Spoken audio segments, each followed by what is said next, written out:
What's going on, guys? So if you've watched my channel for any amount of time, you've probably seen this R-Pot on it several times. From when it was first purchased, I actually hauled this back to Corpus Christi from the dealership to doing several of the upgrades that we did, including the Anderson no sway hitch, as well as several other smaller upgrades to the Durango that tows it. Now, this is a really good friend of mine, and he's always there when I need him, so I'm going to do a surprise upgrade without him even knowing today. His front tongue jack has been giving him a lot of problems. It doesn't work all the time. It's kind of intermittent. So I plan on replacing this today and also adding an accessory that he's been wanting for a long time. So hang tight. I think you'll like this video.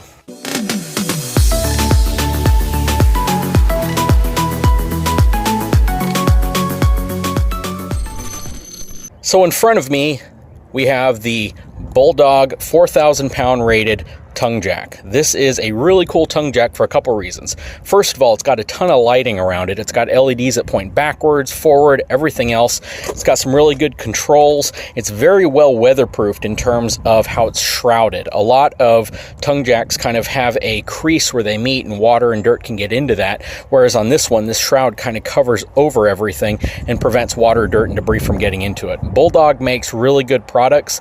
This specific tongue jack is also very compact. The entire motor house assembly is only about the size of my hand. As far as the rest of it, it has a quick release foot at the bottom of it. These are some of the easiest things to install. If you have a manual, an old style manual jack, maybe one that looks like that, adding one of these to your trailer is probably a 15-minute install, so it's not going to take any time. We just have to do a few simple things. First thing we'll have to do is just remove these 4 bolts, but before we do that, we got to get this thing up on jack stands so we have room to work. And of course, his battery is completely dead, so I brought out my little Town battery booster kit. These things are great to have simply because it provides you emergency power when you need to. So backup plan, battery isn't working, charger wasn't working. I think this thing is completely shot, so we're just going to remove it and install it. I brought my ratchet set out, so thankfully I am able to raise the tongue jack manually, which it's as simple as winding it up like this. Next step is to simply remove these 3 bolts. Okay, I have it unbolted, it's loose. I just need to pull back this split loom, cut the wire the new one in, drop it in place. But before we drop it in place, I will also be adding this jacket double bike holder. This is really cool. It allows you to actually position 2 bikes in front of your travel trailer. So they'll go right up here, and it connects to the little mounting plate underneath the actual electric jack and the trailer assembly itself. So it's a very, very secure mounting system. Very easy to install. It's simply going to sandwich between this plate, the A-frame, and it's going to provide a very stable mounting solution for bicycles. So let's get this thing unboxed and get it installed. Okay, so I have the jack foot placed down here first. I'm going to simply slide the jack leg through this jacket mount down into the hole, and the 3 bolts will just mount back in place. Okay, so I have the jack mounted in place. This little jacket is in between it and the A-frame, and the trailer leg is inside of the jack. So all we need to do is put the bolts here, tighten it back up, and run our power lead. Okay, so I have everything spliced. I used weatherproof splices that heat shrink around the actual connectors when you're done. Just got to put the split loom back over the wire, run it up, and we should be good to go. There we go.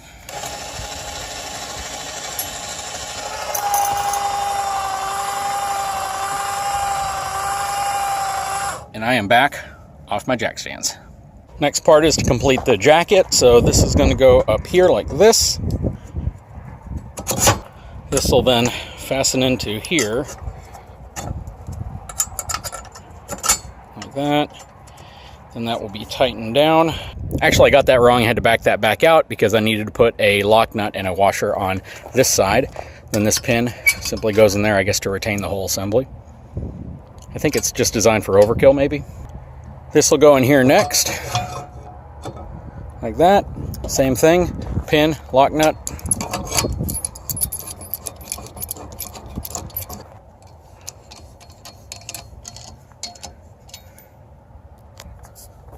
Then throw your retainer pin right here.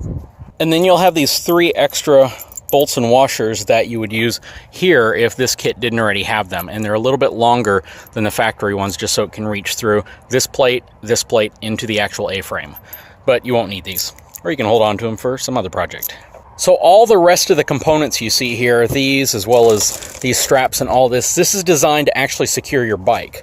So if you go in the instructions here, you'll see where you put all of your mounting options and things like that. I'm gonna leave this part up to him simply because I don't know if he wants to leave it all connected when he's not at his trailer. So he can come out here and install this stuff. It all installs using these really nice pins.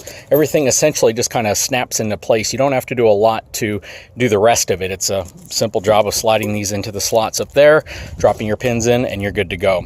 Anyways, guys, this is a really cool setup for him. He is an avid biker, and I know he's gonna love this. It's actually been something he's eyed for a while. He's just been price shopping. I figured I would go ahead and get this along with the new 4,000-pound Bulldog front jack. This was the specific one he was eyeing as well. I got both of these from eTrailer. I kind of owe it to my sponsors to do them right and get products from them. They are absolutely the best source. They probably have 100 different types of power jacks that you can get for your trailer. They're not that terribly expensive. You can get all different models ranging from about $100 all the way up to $300 depending on the features you want. This is nice because it's compact, lightweight, can hold and support 4,000 pounds, has a cool level at the top of it as well. You pop this off if you want to manually crank it or lower it, kind of like we did with the other one. It has a light on the front as well as the ability to power extend and retract it. Very cool setup. I know he's going to love it. At least I hope he does. I came out here without him knowing, so hopefully he loves this. Next thing he has to do is get rid of this piece of junk right here and put something better on.